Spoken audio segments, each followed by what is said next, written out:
Hello and welcome to Bikules. तो 10 minutes 10 PYQ की series में हमारा चैप्टर चल रहा था principles of inheritance and variation, और आज इस चैप्टर का थर्ड लेक्चर है। इससे पहले वाले दो लेक्चर अगर आपने नहीं देखे हैं तो आप देख सकते हो।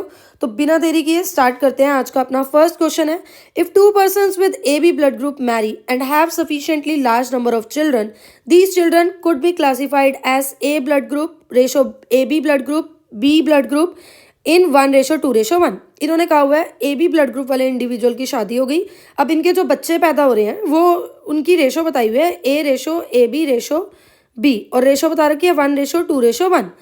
Modern technique of protein electrophoresis reveal presence of both A and B type proteins in A B blood group individuals, this is an example of. अब आप इस क्वेश्चन को ध्यान से समझो ना तो आपको पता चलेगा कि ये जो इन्फॉर्मेशन दी हुई है ना इसका तो कोई यूज ही नहीं है। सीधा यहाँ आ जाओ, यहाँ से अपना यूज है कि जब उन्होंने प्रोटीन इलेक्ट्रोफोरेसिस की तो उन्होंने देखा जिनके पास भी ब्लड ग्रुप ए बी है उसके अंदर ए ब्लड ग्रुप के प्रोटीन भी मिल रहे हैं और बी के प्रोटीन भी मिल रहे हैं। तो ये क्या चीज़ दिखा रही है? तो आपने एनसीईआरटी में कोडोमिनेंस का केस पढ़ा होगा, आपने इस पर पढ़ा होगा कि जो ब्लड ग्रुप है वो एक जीन से कंट्रोल होता है जिसे आई जीन बोलते हैं। इस आई जीन के 3 अलील हो सकते हैं, ए बी और ओ। ए और बी डोमिनेंट होते हैं ओ पर जब ए और बी एक साथ प्रेजेंट होंगे तो वो दोनों अपने आप को एक साथ एक्सप्रेस करेंगे, इसीलिए इस चीज को हम क्या बोल रहे हैं? को डोमिनेंस बोल रहे हैं। तो ऑप्शन बी हमारा क्या हो जाएगा? करेक्ट आंसर हो जाएगा। पिछले 2 लेक्चर में भी आपने देखा होगा कि को डोमिनेंस के ऊपर क्वेश्चन पूछे जाते हैं। तो ये सारी चीजें जो मैंने आपको बताई हैं ये क्या एनसीईआरटी में ये लिखी हुई हैं, जैसे कि एबीओ ब्लड ग्रुप कंट्रोल हो रहा है आई जीन से। आई जीन के पास 3 अलील्स है, ए बी और ओ। उसके अलावा आई ए और आई बी कंप्लीटली डोमिनेंट है और ओ के ऊपर, और जब आई ए और आई बी एक साथ प्रेजेंट है तो वो अपने आप को वो दोनों अपने आप को एक्सप्रेस करते हैं और इस कंडीशन को कोडोमिनेंस बोलते हैं। आज का सेकंड क्वेश्चन है, which Mendelian idea is depicted by a cross in which F1 generation resembles both parent. तो ये यहाँ पर पूछा गया है कि कौन सा वो आइडिया है जिसमें जो F1 जनरेशन है उसके करेक्टरिस्टिक्स दोनों पेरेंट से मिल रहे हैं, मतलब दोनों पेरेंट को वो रिजेंबल कर रहे हैं। तो ये देखो कोडोमिनेंस के ऊपर क्वेश्चन फिर से आ गया। अभी आपने फर्स्ट क्वेश्चन भी कोडोमिनेंस पे किया, कल के 2 लेक्चर्स में भी कोडोमिनेंस के ऊपर क्वेश्चन था। थर्ड क्वेश्चन है, a test cross is carried out to. Test cross किस लिए कैरिड आउट करते हैं हम, क्यों करते हैं? ऑप्शन दे रखे हैं, determine the genotype of plant at F2, predict whether 2 traits are linked. ये तो बिल्कुल अनयूजुअल सा ऑप्शन है। अगर आपको ये एग्जैक्ट आंसर ना भी पता हो तो इसको तो आप काटा लगा ही दोगे क्योंकि कोई लेना देना ही नहीं है। Assess the number of alleles in the genes, ऐसा भी कुछ नहीं पढ़ा हमने। डिटरमाइन वेदर 2 स्पीसीज और वेराइटीज विल ब्रीड सक्सेसफुली, ये भी बड़ा इररिलेवेंट सा ऑप्शन है और इसका आंसर हमें डायरेक्ट एनसीईआरटी में दिया हुआ है, बताया हुआ है कि मेंडल ने क्या किया था। मेंडल को डिटरमाइन कर रहा था F2 जनरेशन में टॉल प्लांट का जीनोटाइप, तो मेंडल ने टॉल प्लांट को F2 जनरेशन के टॉल प्लांट को ड्वार्फ प्लांट के साथ क्रॉस कर दिया। इसी को उसने टेस्ट क्रॉस का, मतलब टेस्ट क्रॉस में क्या कर रहे हैं, जिस ऑर्गेनिज्म का जीनोटाइप प्रिडिक्ट करना कि क्या है उसको हम क्रॉस कर देते हैं रिसेसिव पेरेंट के साथ। यानी test cross is done to determine the genotype of unknown tall parent is either homozygous और हिट्रोजाइगस। तो इसका आंसर क्या आ जाएगा? Determine the genotype of plant at F2। ये डायरेक्ट एनसीईआरटी की लाइन है, to determine the genotype of type of tall plant at F2। Clear? आज का अपना फोर्थ क्वेश्चन है, F2 generation in a Mendelian cross showed that both genotypic and phenotypic ratios are same as 1:2:1. It represents a case of। अब देखो आपने dominant का case पढ़ा था, वहां तो फिनोटाइप आता था 3:1 और जीनोटाइप आता था 1:2:1। पर जब आप इनकम्प्लीट डोमिनेंस का केस पढ़ोगे जो कि एंटरीनम और स्नैप ड्रैगन जिसको बोलते हैं, इसमें देखा जाता है। तो हम देखते हैं कि हमने रेड कलर के फ्लावर लिए और वाइट कलर के फ्लावर लिए। रेड फ्लावर जो है वो डोमिनेंट है वाइट के ऊपर, तो कैपिटल आर हमने रेड के लिए डिनोट किया और वाइट के लिए हमने स्मॉल आर। तो अब आइडियली लॉ ऑफ डोमिनेंस के हिसाब से तो जब हमने F1 जनरेशन निकाली कैपिटल आर स्मॉल आर, ये डोमिनेंट अलील है तो यहाँ पर फ्लावर्स रेड कलर के आने चाहिए थे, पर आइडियली फ्लावर्स यहाँ पर होते क्या हैं? पिंक कलर के हैं। जब सेल्फिंग करवाएंगे तो हमें रेशो मिलती है, फिनोटाइप और जीनोटाइप रेशो हमें सेम मिलती है, और वो क्या है? 1:2:1। और बिल्कुल स्ट्रेट क्वेश्चन पूछा गया है, कौन सा ऐसा क्रॉस है जिसमें फिनोटाइप और जीनोटाइप दोनों रेशो सेम मिलती है? तो वो किसका है? वो है हमारे पास इनकम्प्लीट डोमिनेंस। तो option A will be the correct answer. आज का अपना फिफ्थ क्वेश्चन है, which one of the following can not be explained on the basis of Mendel's law of dominance. क्या चीज एक्सप्लेन नहीं कर पा रही? लॉ ऑफ डोमिनेंस को, इनमें से क्या पॉइंट गलत है। तो लॉ ऑफ डोमिनेंस क्या कह रहा है कि करेक्टर्स कंट्रोल्ड होते हैं डिस्क्रीट यूनिट से, जिनको हम फैक्टर्स बोलते हैं।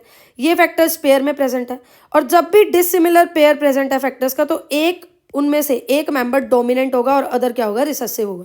तो देखो पढ़ लेते हैं। Out of one pair of factors one is dominant and the other is recessive. ये पॉइंट हमने अभी पढ़ा, ये तो करेक्ट है।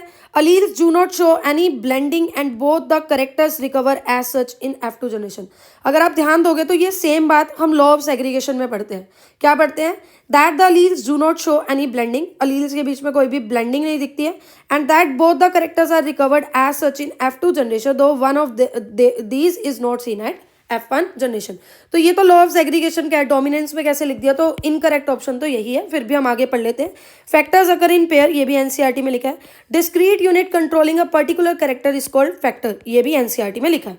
फिर देखो टेस्ट क्रॉस के ऊपर क्वेश्चन फिर से आ गया, 26 क्वेश्चन और आज का 6 क्वेश्चन, टोटल अपना ये 26 क्वेश्चन है। हेटेरोजाइगोसिटी या dominance of a phenotype can be determined by.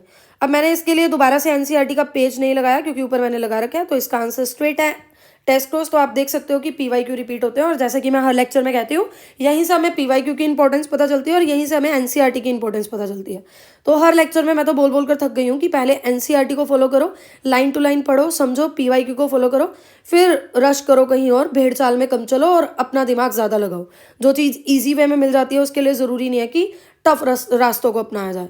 अब देखो अगला क्वेश्चन है, the number of phenotypes in ABO blood group. ABO blood group में हमें कितने टाइप के फिनोटाइप मिलते हैं? तो देखो या तो ब्लड ग्रुप ए हो सकता है, या ब्लड ग्रुप ए बी हो सकता है, या ब्लड ग्रुप बी हो सकता है, ठीक है, या ब्लड ग्रुप ओ हो सकता है। तो कितने टाइप के फिनोटाइप मिले? ए बी और ओ, 4 ही टाइप के फिनोटाइप हमें मिले।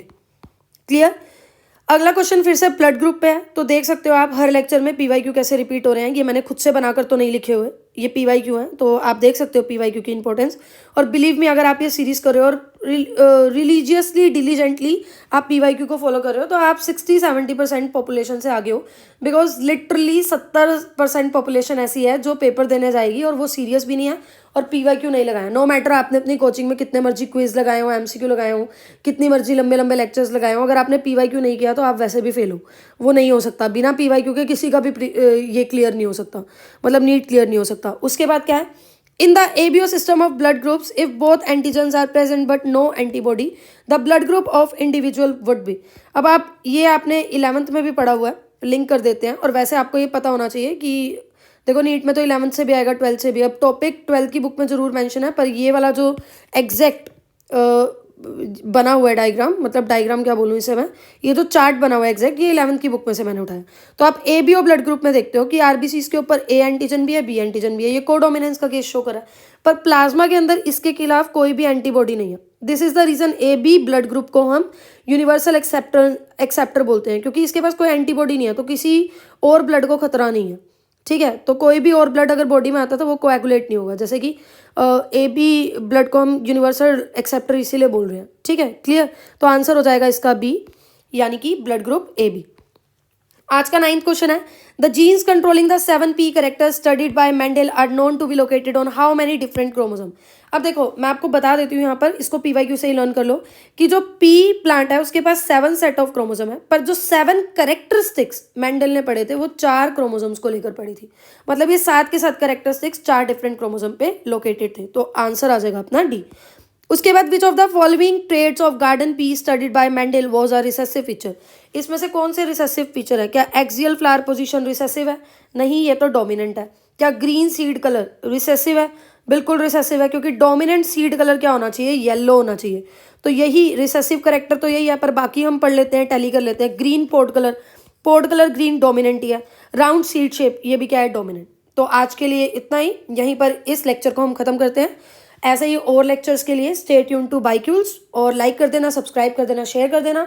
डिस्क्रिप्शन में टेलीग्राम आईडी मेंशन है, उसमें डेली 20 पीवाईक्यूज डलते हैं और शाम को उनकी रिवीजन शीट डलती है, जिसके लिए मैं आपको रोज बता रही हूँ। ये नए सब्सक्राइबर्स के लिए मैं बता रही हूँ कि जो भी उन पीवाईक्यू को फॉलो कर रहा है, रिवीजन शीट को फॉलो कर रहा है, उसके लिए पतला सा एक सेपरेट रजिस्टर लगाओ और उस रिवीजन शीट को अपनी हैंड राइटिंग में शाम को सारे क्वेश्चंस को प्रॉपर एनालाइज करके लिखो। जो भी आपको नहीं आता पॉइंटर्स में लिखो, सजाकर नहीं लिखना, और उसको कंसाइज वे में लिखो कि 20 क्वेश्चंस जो है वो 1.5 पेज या मैक्सिमम 2 पेज पे आ जाएं, ताकि नीट तक आते आते जितने भी दिन बचे हैं आपके पास एक 60-70 पेज की कॉपी हो जिसको आप पेपर से 3-4 घंटे पहले रिवाइज कर लो, उसमें अब तक के सारे PYQ के मेन पॉइंटर्स हो जाएंगे।